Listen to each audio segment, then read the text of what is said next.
বিশ্ববিদ্যালয় প্রশাসনের যে মুখস্থ উত্তর যে ফান্ড নেই 841 কোটি টাকার একটা অধিকতর উন্নয়ন প্রকল্প এসেছে বিশ্ববিদ্যালয়ের শিক্ষার্থীদের অনেক দিনের দাবি বিশেষ করে নারী শিক্ষার্থীদের তাদের জন্য একটা আলাদা জিমনেসিয়াম করা।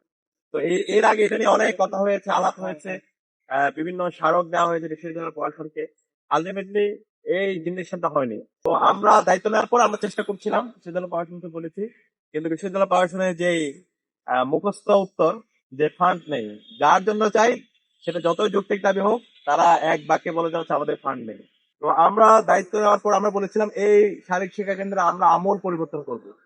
সে আলোকে আমরা বিভিন্ন জায়গায় অ্যাপ্রোচ করেছি। সর্বশেষ আমাদের বিশ্ববিদ্যালয় বিসির সহযোগিতায় বিসিকে আমাদেরকে ফান্ড করেছে এবং ডক্টর আসিফুজ্জামান স্যার আমাদেরকে সার্বিকভাবে সহযোগিতা করেছে। এই মাঠ সংস্কার করার জন্য প্রায় 2 কোটি টাকার বাজেট আসছে। আমরা চেকও নিয়ে এসেছি এবং একটা কমিটি হয়েছে এবং খুব দ্রুত সময়ের মধ্যে পুরো মাঠ সংস্কারের জন্য কাজ শুরু হয়ে যাবে। এবং এর আওতায় এই হচ্ছে বিশ্ববিদ্যালয়ের শারীরিক শিক্ষা কেন্দ্র মাঠ, এটা একটা আধুনিক সেন্টার হিসেবে রূপান্তর দিতে পারবে।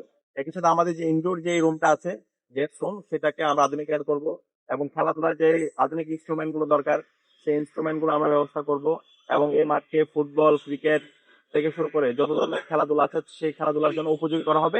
প্রত্যেকটা হলের মসজিদ গুলো আমরা সংস্কার করছি, উপাসনালয় গুলো আমরা সংস্কার করছি। আমাদের বিশ্ববিদ্যালয়ের মেডিকেল সেন্টার, যেটাকে আগে নাফা সেন্টার বলা হতো, সেই মেডিকেল সেন্টারের আমূল পরিবর্তন হয়েছে। এর পাশাপাশি আমাদের টিএসসি তে নাগরিক সেবা কেন্দ্র হয়েছে।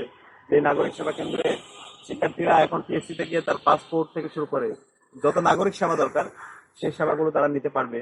841 কোটি টাকার একটা অধিকতর উন্নয়ন প্রকল্প এসেছে, যে প্রকল্পের আওতায় ছাত্রীদের জন্য 5টা হল এবং ছাত্রদের জন্য 5টা হল, মোট 10টা হল নির্মাণ হবে।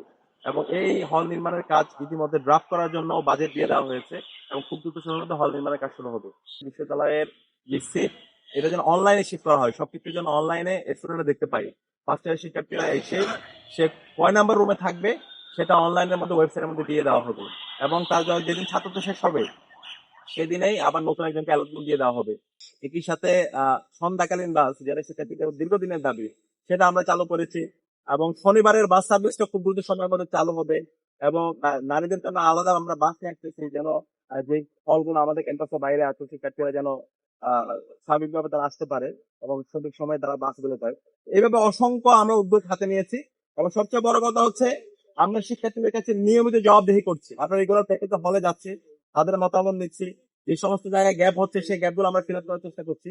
একটা জবাবদিহিতামূলক আমরা ছাত্র সংসদ আমরা ইতিমধ্যে আমরা নিশ্চিত করার চেষ্টা করেছি।